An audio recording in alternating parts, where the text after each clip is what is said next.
السلام علیکم ورحمۃ اللہ وبرکاتہ۔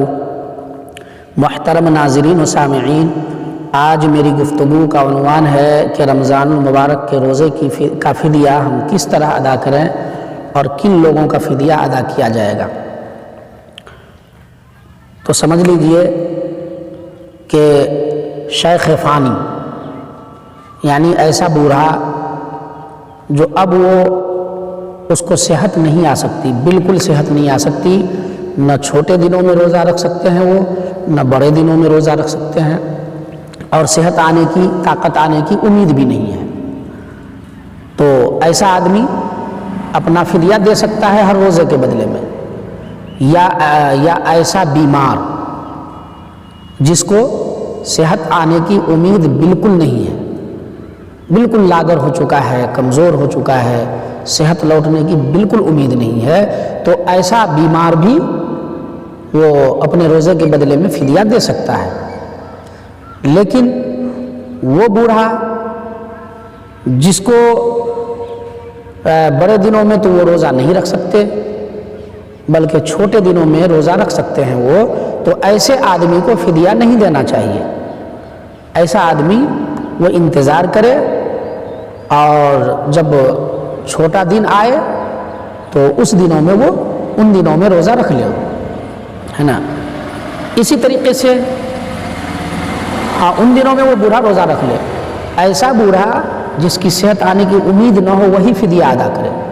اسی طریقے سے وہ بیمار جس کو صحت آنے کی امید ہے، 6 مہینے میں، سال بھر میں بالکل وہ ٹھیک ہو جائے گا، اچھا ہو جائے گا، تو پھر ایسی صورت میں وہ کیا کرے، تو وہ روزہ نہ رکھے، وہ فدیہ ادا نہ کرے، بلکہ وہ انتظار کرے، صحت آنے کا انتظار کرے۔ جب صحت آ جائے تو جتنے روزے چھوٹ گئے ہیں اس کی قضا کر لے۔ لیکن ایسا بیمار ہے کہ صحت آنے کی امید نہیں ہے تو پھر کیا کرے، وہ فدیہ ادا کرے۔ اب کیا ہے، فدیہ کیسے ادا کریں گے؟ ہاں، یہاں یہ بھی سمجھ لیجئے، بہت سے لوگ یہ سمجھتے ہیں کہ وہ آدمی بیمار ہے تو چلو ان کے بدلے میں ایک غریب کو مقرر کر دیتے ہیں کہ اس کے بدلے میں تم روزہ رکھا کرو اور اس کا ہم اناج تم کو دیں گے۔ ہم دیکھا ہے ایک جگہ، میں نے جب گیا تو دیکھا کہ وہ اس گاؤں میں یہ رواج تھا کہ اگر کوئی روزہ نہیں رکھنا چاہتا ہے تو وہ اپنے بدلے میں کسی غریب کو روزانہ وہ اناج جو ہے، اناج کی شکل میں دیتا تھا، اس کو کہتا تھا کہ تم میرے بدلے میں روزہ رکھو۔ تو ایسا نہیں کرنا چاہیے، کسی کے بدلے میں کوئی روزہ نہیں رکھ سکتا ہے، بلکہ اس کا فدیہ وہ ادا کرے، جو صورت میں نے بتایا ہے اس کا فدیہ ادا کرے۔ فدیہ کتنا دیں؟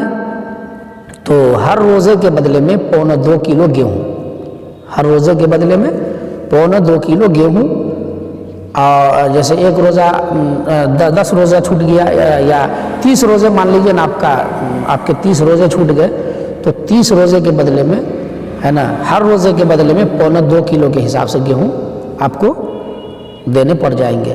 لیکن اگر آپ گیہوں نہیں دینا چاہتے ہیں، جو یا کشمش یا چھوہارے وغیرہ دینا چاہتے ہیں، تو پھر اس کا دوگنا آپ کو دینا پڑے گا۔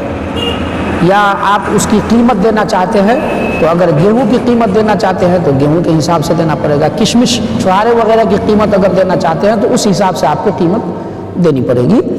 تو اس طرح سے فدیہ ادا کیا جاتا ہے۔ لیکن آپ نے فدیہ ادا کر دیا، اور پھر وہ بوڑھا، اس پر اللہ کی مہربانی ہو گئی اور پھر اس بوڑھا کو صحت آ گئی، تو اب وہ کیا کرے گا؟ تو اب وہ بوڑھا کیا کرے، تو پھر جتنے روزے ان کے چھوٹ گئے ہیں ان سارے روزوں کی وہ قضا کرے، سارے روزوں کی وہ قضا کرے۔ ایسا نہیں کہ فدیہ ہم نے ادا کر دیا ہے تو اب روزہ رکھنے کی ضرورت نہیں ہے، نہیں، جس فدیہ کو آپ نے ادا کیا ہے وہ آپ کے لیے صدقہ ہو جائے گا۔ باقی جو روزہ آپ کا چھوٹ گیا ہے ان تمام روزوں کی آپ قضا کر لیں۔ اسی طریقے سے وہ بیمار جس کو صحت آنے کی امید نہیں تھی پر اللہ کی مہربانی ہوئی، وہ اچھا ہوا، تو جو فدیہ اس نے ادا کر دیا ہے اس فدیہ کو وہ صدقہ ہو جائے گا اس کا۔ باقی جتنے روزے چھوٹ گئے ہیں وہ فدیہ دیے ہوئے روزے کی بھی وہ قضا کرے، ہے نا۔